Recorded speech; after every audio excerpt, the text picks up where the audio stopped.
Hello everybody, welcome to my AEW Full Gear 2023 predictions. We have 9 matches in total so far. By the time this predictions video comes out, Tony Khan will have added 12 more. So before he does that, let's get this going. So, kicking us off, we have Kris Statlander defending the TBS Championship against Julia Hart and Skye Blue. I'm going to go with Kris Statlander to drop the belt to Julia Hart. I think Julia will finally get the belt back, get the belt from Kris Statlander, and the best way to do it is with Skye Blue there, because you know they're doing the whole Kris Statlander, Skye Blue kind of have a little tension going. So Julia Hart will use that tension, and she'll pick up the win by pinning Skye Blue, obviously not Kris Statlander. But it's a way for Julia to get the belt without Kris being beat. So,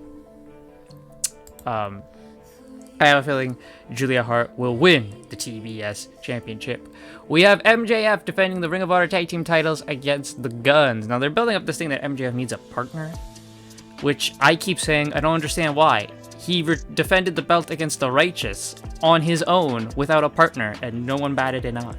So why does he need a partner for this? It makes no sense. But I have MJF retaining the Ring of Honor Tag Team titles. Next up, we will go with Ricky Starks and Big Bill defending the AEW Tag Team titles against LFI, FTR, and Kings of the Black Throne. I'm going to go with FTR.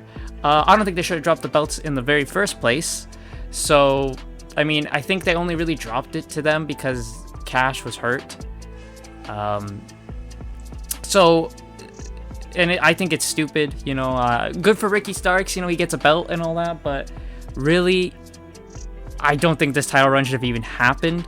I think FTR, it was a dumb way to end FTR's title run, and this was supposed to be their big title run, and they drop it to a team that no one cared about, a mishmash team, you know, so I think we get those belts back on FTR, you know, especially with the Bucks waiting in the wings, you know.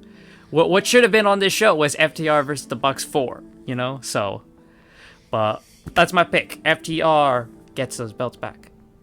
Next up, we have Orange Cassidy defending the International Championship against Jon Moxley. I have got Orange Cassidy to retain. He's finally gonna get that win over Jon Moxley. Jon Moxley's the one person who beat him after like a year or something. So, Orange Cassidy, he's gonna finally rectify that X on his record and beat Jon Moxley. And Jon Moxley will, of course, bleed 50 seconds into the match. None. Hikaru Shida defends the AEW Women's Championship against Timeless Toni Storm. As much as I love the Timeless Toni Storm gimmick, I really think Hikaru Shida should retain here. They had that nonsensical thing where she beat Toni, and then she immediately dropped it to Saraya, and then she just beat Saraya for it again. Stupid. So if you're actually going to give Shida a run in front of an audience, just do it.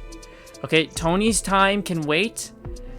I have great faith in Toni Storm that if she loses, she can use this. And they're doing stuff with Mariah May.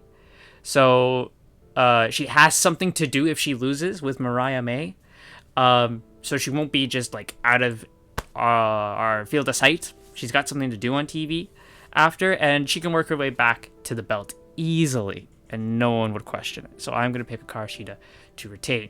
Hangman Page faces Swerve Strickland in a Texas death match. I'm going with Hangman Page. Swerve, if you had just had that one and done match at Wrestle Dream, it would have been good. But no, as soon as I saw the next week Hangman interfered, I'm like, well, that's it. Swerve's got to take a loss now. So Hangman Page, and especially after Swerve invades his house and all that stuff with his kid, there's no way Hangman Page is going to lose. So Hangman Page is beating Swerve Strickland.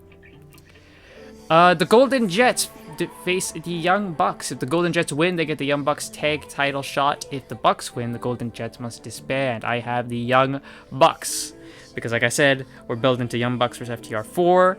I don't hate the Golden Jets idea of Kenny and Kris. I love this thing. But yeah, the Bucks have to win if their title shot's on the line. So I'm going with the Young Bucks. And then we have Sting, Darby Allin, and Adam Copeland facing the Christian Coalition in a 6-man tag. I have got the babyface team winning here. This match was an obvious one to happen, and I think off this match, we will build more towards, now that Adam Copeland is, more receptive to fighting Christian, we will now build to him versus Christian. Maybe at World's End, maybe. But yeah, this will be the start of our build towards that matchup. And then in the main event, MJF defends the AEW Championship against Jay White. I think it's obvious MJF will retain the title here. Will we see the reveal of who the devil is? I don't know. Especially because who I think it is. I don't think we're going to reveal the devil, but maybe we'll get something as well. Maybe a little more breadcrumbs for us. I love Jay White, and I think he will be world champion one day, but it's not today, Jay. This is not the time yet. You just gotta wait a bit longer. Who knows? Maybe we give Jay another belt. Maybe Jay White beats Orange Cassidy for the international title. That'll be good. So that's it. Those are my predictions for AEW Full Gear. What are your predictions? Let me know in the comments down below, and I will see you all next time.